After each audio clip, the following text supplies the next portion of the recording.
Wahai kalamullah, maafkanlah kesalahanku. Aku tidak mampu membaca kalimahmu. Aku tidak dapat bersahabat denganmu.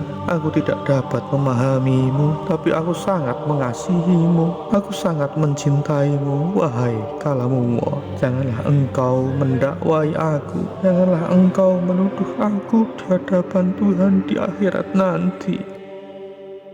Ada seorang lelaki yang sangat lugu dan tidak pintar dan tampak tidak berpengalaman dalam agama. Namun orang laki-laki tersebut justru mampu membuat hati kita bergetar.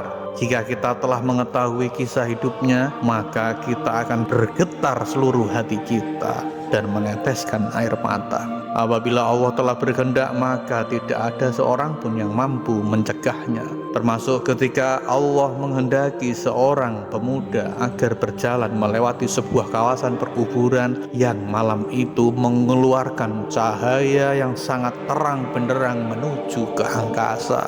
Dan tiba-tiba mata seorang pemuda itu melihat cahaya yang sangat benderang, dan cahaya itu sangat melesat ke bintang maupun angkasa. Dan pemuda itu bertanya-tanya, siapakah ini? Siapakah orang yang di dalam kuburan ini? Dan pemuda itu pun bertanya-tanya, apakah waliullah? Apakah seorang yang sangat istimewa di sisi Tuhannya? Apakah orang kiai yang mempunyai amal baik? Apakah seorang yang mempunyai nilai tinggi di dalam masyarakat? Ataukah orang ini seorang wali misterius yang disembunyikan oleh Allah? Kemudian dia menandai kuburan tersebut dengan sebatang kayu yang ia dapatkan. Setelah dia menandainya, ia pun pulang ke rumah. Kemudian dia membawa orang-orang kampung untuk mendatangi kuburan tersebut. Dan orang kampung pun justru keheranan dengan apa yang diceritakan. Dengan pasti bahwa yang dikubur di tempat tersebut adalah laki-laki tua yang pernah mendiami sebuah pondok di ujung kampung bersama istrinya. Untuk mengetahui lebih lanjut, lelaki itu pun berkunjung ke rumah almarhum dan akhirnya bertemu dengan istri almarhum. Kemudian pemuda tersebut segera menceritakan keajaiban apa yang dilihatnya di kuburannya, dan anehnya istri almarhum itu justru sangat terkejut dan keheranan.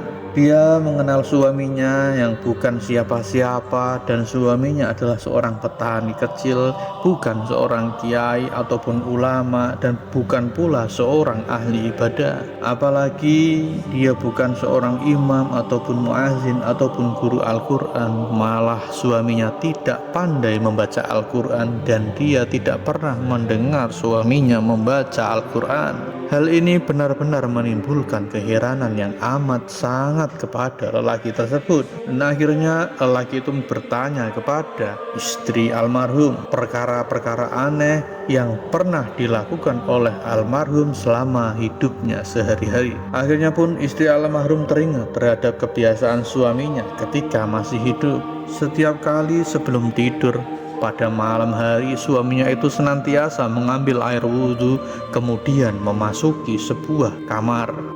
Di dalam kamar tersebut, dia mengambil Al-Quran yang di atas rak, lalu mencium dan memeluknya dengan penuh kecintaan dan kasih sayang. Ia akan duduk dan membolak-balikkan Al-Quran itu sehelai demi sehelai seperti layaknya orang yang sedang membaca Al-Quran. Padahal sebenarnya dia adalah seorang yang sama sekali buta dengan Al-Quran. Dia akan meraba ayat-ayat Al-Quran itu dengan tangannya, seolah-olah sedang menyentuh dan membelai sesuatu yang sangat dikasihi. Istri almarhum pun melanjutkan ceritanya. Aku pernah mendengar rintihan dan isakan tangisan suamiku yang sangat sedih dan mendayu-dayu dengan penuh penyesalan. Tuhanku, ampunilah aku karena aku tidak mampu membaca kalimahmu. Janganlah engkau hukum aku di atas kebodohanku ini. Maafkanlah kesalahanku. Aku tidak dapat bersahabat denganmu. Aku tidak dapat memahamimu, tapi aku sangat mengasihimu. Aku sangat mencintaimu. Janganlah engkau mendakwai aku. Janganlah engkau menuduh aku di hadapan Tuhan di akhirat nanti. Demikianlah yang diceritakan oleh istri almarhum. Kadang-kadang suaminya tertidur di dalam kamar ditemani Al-Quran buah hati kesayangannya. Begitulah suaminya setiap malam sebelum tidur.